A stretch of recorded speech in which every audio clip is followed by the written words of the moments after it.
comparable in terms of the importance and the strength. Yeah, please. What's your timetable for these first two ships, and do you see them as a counter to China? We're going to start almost immediately, and we'll probably talk in about 2.5 years. And in terms of the mission, do you see it as a counter to China? It's a counter to everybody. It's not China. We get along great with China. I have a great relationship with President Xi, and not China. It's just everybody. You don't know who comes along, but we just wanted peace through strength. Hopefully we never have to use them, but there will never be anything built like these. Think of it. Those battleships are incredible. These have 100 times the power. Think of that. I mean, and they were big and they were powerful. You know, I thought about taking some that are in dry dock and changing them, and then when I said that, you know, if we did, would be about, we could increase, if we doubled them, they'd be at like just a tiny fraction of what one of these was. This is the new technology, which is incredible. So we decided pretty early on not to do that. Yeah, please. Mr. President, Julio Rosas with Most Peaceful Media. You just referenced the lower amount of illegal drugs that are coming by sea, and you just said that you're going to start that same program on land soon. Are you just referring to Venezuela, or are you referring to other countries in Latin America? Anywhere drugs are pouring in, anywhere, not just Venezuela. No. Yes? Speaking of Venezuela, oil. What are we going to do with the oil that we have? Going to do with what? The oil that has been seized. The United States seized 1.9 million barrels of oil on December 10th. We're going to keep it. We're keeping it. Where's it? Are we going to sell it or put it in the strategic oil reserve? Maybe we'll sell it. Maybe we'll keep it. Maybe we'll use it in the strategic reserves. We're keeping it. We're keeping the ships also. Yeah, please. About Venezuela, sir, have you spoken to American oil companies that have had their assets seized about what a post-Maduro Venezuela would mean for them, of what coming back and restarting operations? The big ones, yeah. I have. Yeah, please. Why do you feel like this initiative was neglected for so many years, and does this come amidst the rising tensions between the U.S. and Venezuela? We're talking about with Venezuela? Yes. Well, you had a different kind of a president before me. They didn't mind being ripped off. They didn't mind being robbed. They didn't mind drugs pouring into our country. They didn't mind the jails of Venezuela and Trinidad being emptied into the U.S., where they take over Colorado and other places. I do mind. So you had a different kind of a president. I hope people are enjoying it, because we've never been respected more than we are now. Yeah, please. Thank you. Thank you, Mr. President. Were you surprised by the number of photos of Bill Clinton in the Epstein files? And can you commit to their by full... What? And were you surprised by the number of photos of Bill Clinton in the Epstein files? And can you commit to their full release by the end of the year? Some of the victims were protesting that too many of them were redacted. I know there are a lot of people that are angry about all of the pictures of other people, you know, but I think it's terrible. Look, I like Bill Clinton. I've always gotten along with Bill Clinton. I've been nice to him. He's been nice to me. We've always gotten along. Respect him. I hate to see photos come out of him, but this is what the Democrats, mostly Democrats, and a couple of bad Republicans are asking for. So they're giving their photos of me, too. Everybody was friendly with this guy, either friendly or not friendly, but they, you know, he was around. He was all over Palm Beach and other places. The head of Harvard was his best friend, Larry Summers. And Bill Clinton was a friend of his, but everybody was. I actually threw him out of Mar-a-Lago. And as a person that was in Mar-a-Lago, I threw him out. Mar-a-Lago, this is Mar-a-Lago. It's the hottest place I think it's the hottest place in the world, but it's the hottest place in Florida. And everybody would come here. He'd come here. We actually threw him out. But no, I don't like the pictures of Bill Clinton being shown. I don't like the pictures of other people being shown. I think it's a terrible thing. I think Bill Clinton's a big boy. He can handle it. But you probably have pictures being exposed of other people that innocently met Jeffrey Epstein years ago, many years ago, and they're, you know, highly respected bankers and lawyers and others, and they'll end up, because of guys like Massey, who's a real lowlife, whose polls are down to about 9%, by the way, in the great state of Kentucky. If you look at Kentucky, Kentucky is such a great place, but I don't know, they've got a couple of people in there that are very strange in terms of leadership, but Massey's a loser, and he likes it, and that he works with the Democrats. He's just being used by the Democrats, because what this whole thing is with Epstein is a way of trying to deflect from the tremendous success that the Republican Party has. Like, for instance, today we're building the biggest ships in the world, most powerful ships in the world, and they're asking me questions about Jeffrey Epstein. I thought that was finished. I believe they gave over 100,000 pages of documents, and there is tremendous backlash. It's an interesting question because a lot of people are very angry that pictures are being released of other people that really had nothing to do with Epstein, but they're in a picture with him because he was at a party, and you ruin a reputation of somebody. So a lot of people are very angry that this continues. A lot of Republicans are angry because of the fact that it's just used to deflect against a tremendous success. Look, we have $18 trillion coming into our country. We have, I believe, we're going to have the most successful economy in history. We inherited a mess. Now prices are coming way down. Gasoline is less than $2 in some states, $1.99, $1.97, $1.95 a gallon. $1.95. Think of that. A gallon. Nobody ever thought they'd see that. They don't want to talk about that. They want to talk about Epstein. And the problem is a lot of Democrats are being caught up in the web, like Larry Summers. Larry Summers was the head of Harvard. He's now been forced to resign from every board he's on, and he was thrown off the Harvard board. Now, he was at Epstein's Island a lot. I wasn't. I never went there, by the way. But fortunately, it's nice. But I never went there. But a lot of people did go there. But instead of talking about the battleships, or instead of talking about most favored nations drugs, we're bringing down drug prices like at a level that has never even been thought of, by thousands. Think of it, by 1,000%, by 1,200, 1,300, 1,400% in some cases. A drug that sells for $10 in London is costing $130 in New York. We're bringing it down to $20, and they're going to go up to 20. So they're going from 10 to 20, which is a doubling. It's a doubling. That's a lot, but it's a doubling. But we're going down to 20. So we're going down, if you can do your own math, but it's 2,000%, 3,000%. It's pretty amazing. And you know, the New York Times had a story about it, a small story, way in the back of the paper. It's the single biggest thing to happen with respect to drugs probably in 50 years. It's never been anything like this. In my first term, I was able to get drug prices down 1/4%. It's the first time in 28 years that they went down. 1/4%. I was so proud of myself. Now we're doing them 2,000%, 1,500%, 1,200%.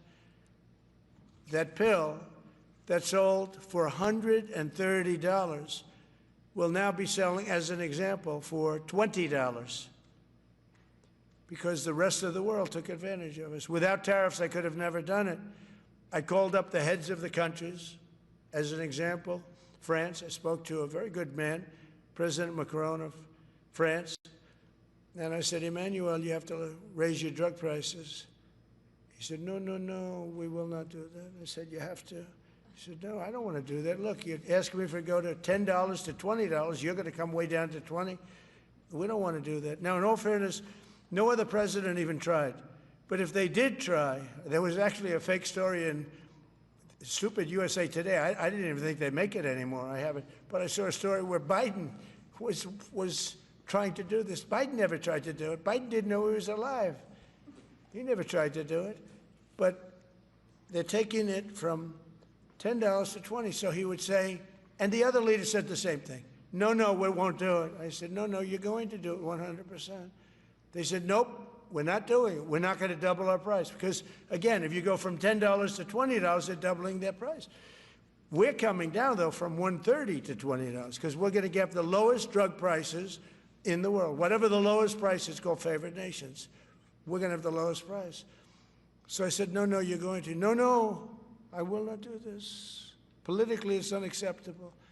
I said, Emmanuel, you're going to do it 100%. Please accept it now. Be nice. You're going to do it 100%. No, no, no, I will not. I said, yes, you are. He said, why do you keep telling me I am when I'm not? Because if you don't do it, I'm going to put a 25% tariff on everything France sells into the United States of America. And that's approximately 20 times more than I'm asking for with respect to drug prices. He said, oh, I see. I agree to do it. Every other country said the exact same thing. They all said, nope, I will not do it. I said, all right, on Monday morning, you'll have the 25% tariff, everything you sell. In the case of France, it was wine, champagne, cars, everything they sell. It's 25 to 30 times the price of what we're talking about, at 25%.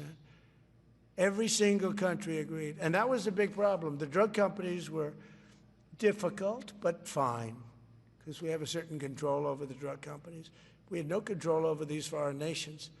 So every single country has agreed to do this.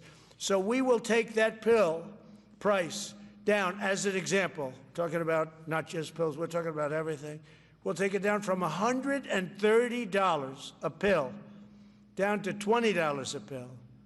And the rest of the world will take it from $10 a pill up to $20. It's the biggest thing ever to happen, and it's covered, barely covered in the New York Times, because it's a fake newspaper. Yeah. Mr. President, on shipbuilding, how is the administration plan to ensure that there's sufficient workforce availability as you're producing these ships? Could you speak up? How does the administration plan to ensure there is sufficient workforce availability as you're producing these ships? We're going to have it. We're going to have tremendous workforce availability. We're also going to have robots helping us. We're going to have a lot of robots helping us because we need it. And because we're going to town, we're building a lot between the AI and the auto plants. So we're going to need robots. We're going to have robots, but that's going to help us. We're going to have tremendous workforce. And in order to operate you're always going to need people. You know, you can have robots, but you're going to have to get somebody to start those robots, and you're going to have to improve the robots. But we're going to have robotic factories plus manpower. So we're going to have enough. We're going to need the help of robots and other forms of, I guess you could say, employment. We're going to be employing a lot of artificial things, but the beauty is we're going to have more jobs than we've ever had. Just so you know, a number came out the other day. We have more jobs right now in the United States. More people are working right now in the United States than at any time in the history of our country. Think of that. Pretty amazing. So we'll have the help of, you know, mechanical help, if you want to call it that, but we'll have tremendous employment. They'll be paid a lot of money. They'll do better than they ever did. Okay? Yeah. Mr. President, some may have been expecting a different kind of announcement today, hearing your Secretary of War and Secretary of State here. You mentioned strikes on land in Venezuela more than 15 times, even now, just in your recent remarks. Why should Maduro take your threat seriously? And He can do whatever he wants. What's your end game? Maduro? What's your end game? There's no answer. He can do whatever he wants. I mean, we have a massive armada formed, the biggest we've ever had, and by far the biggest we've ever had in South America. He can do whatever he wants. It's all right. Whatever he wants to do. If he wants to do something, if he plays tough, it'll be the last time he's ever able to play tough.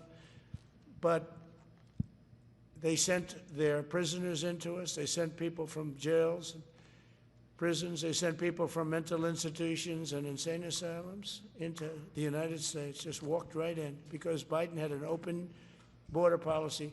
What the Biden administration did to our country can never be forgotten.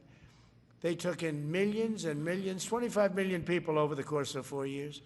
Many of those people were murderers and drug dealers, prisoners, rough prisoners, 11,888 murders. More than half of them killed more than one person. They came into our country. Now, I spoke to Christine Noem today. I spoke to Tom Homan today. He came down to see me. And we had a great meeting. They've done an amazing job. We're getting them out. We're getting them out very fast. But this should have never happened. But Venezuela was one of the... Venezuela took advantage of the open borders that Biden created more than any other country. Tren de Aragua, we had gangs all over. Look, I mean, you have a very weak governor in Colorado. Look what happened in Colorado, where they would occupy apartment houses. And he didn't want to do anything about it because he was scared. Any other questions? Yeah, go ahead, please.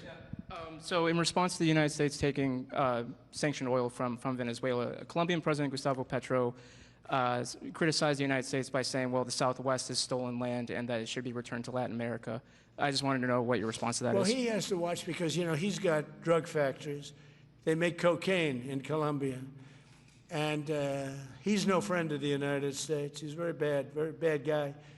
And he's got to watch his ass because he makes cocaine and they send it into the United States of America from Colombia. We love the Colombian people.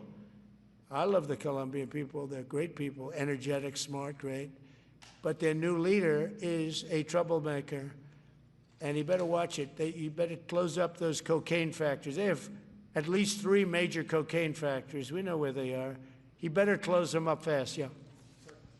By the way, it's made and sold into the United States. Comes through Mexico.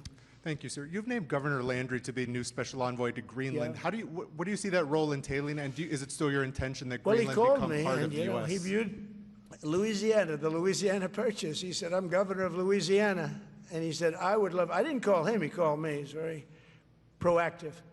He's a great guy. He's a deal guy. He's a deal maker type guy.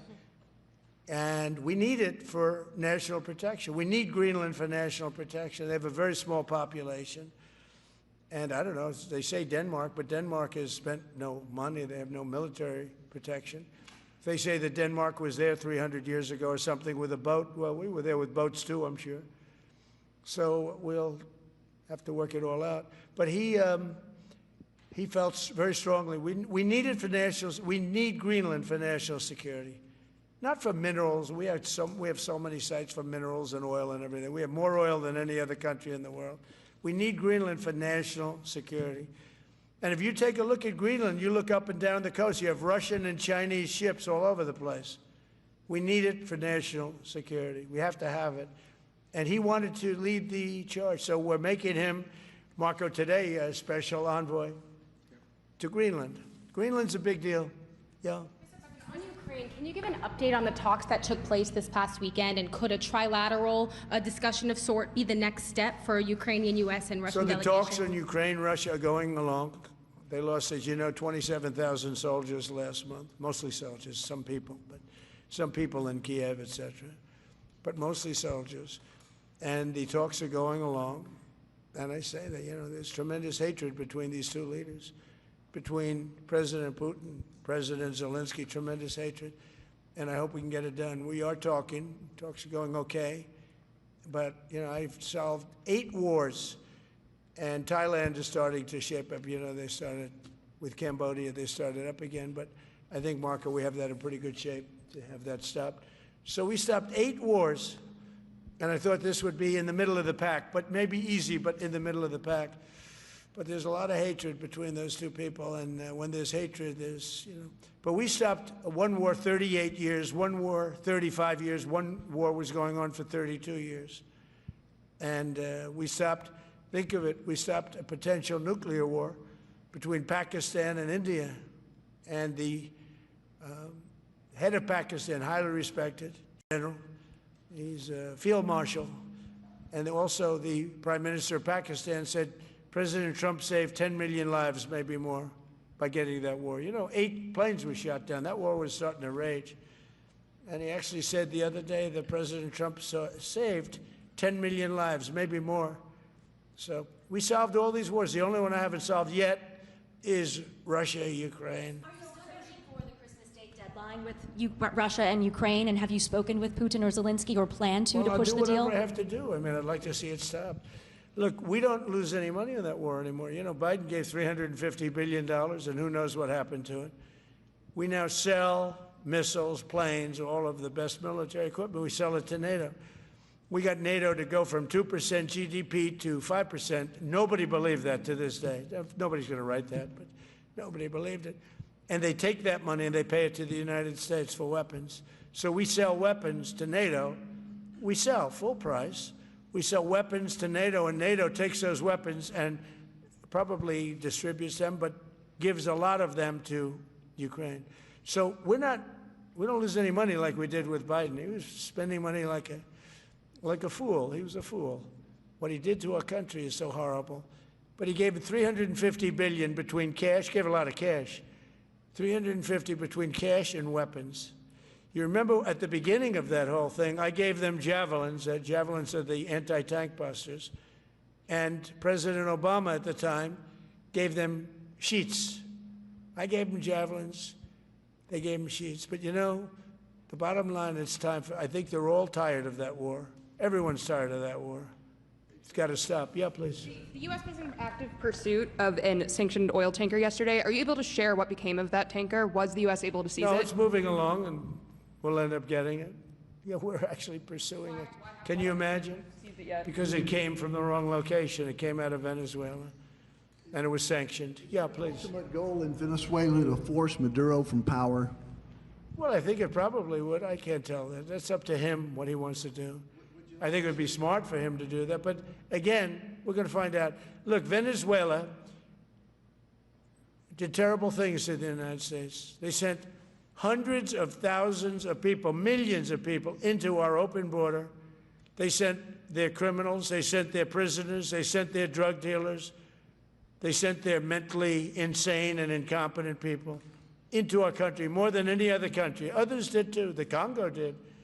Others did too. And we just let them come right in because we were run by a stupid president. But you don't have a stupid president anymore. Mr. President, have you set up the meeting with the healthcare insurers just yet? And what are you hoping to get? How I'll are be you hoping setting to it up. lower I think costs? we're going to meet with healthcare, the healthcare insurers, the insurance companies. So what I'm asking for in healthcare is very simple. Obamacare is a disaster. I call it the Unaffordable Care Act. Unaffordable as opposed to, it's unaffordable.